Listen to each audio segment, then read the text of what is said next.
কেন্দ্রীয় অর্থমন্ত্রী নির্মলা সীতারমণের সঙ্গে দেখা করেছেন সুমিত ভট্টাচার্য এবং তিনি বলছেন যে এই যে ডাবল ইঞ্জিন সরকার তাতে বাংলার আর্থিক উন্নয়ন হবে এবং সেই আর্থিক উন্নয়নের জন্য টেক্সটাইল হাব হতে পারে।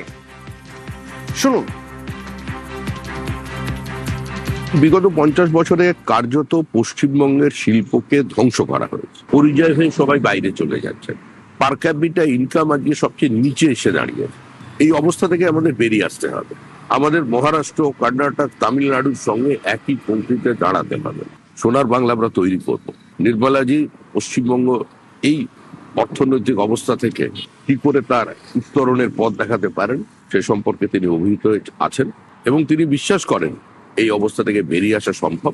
তার জন্য যা করবার তিনি সেটা করবেন এবং প্রধানমন্ত্রী, অর্থমন্ত্রী, গৃহমন্ত্রী সবাই মিলে আমরা পশ্চিমবঙ্গের এই অবস্থা থেকে নিঃসন্দেহে আমরা অন্য জায়গায় পৌঁছে দিতে পারব।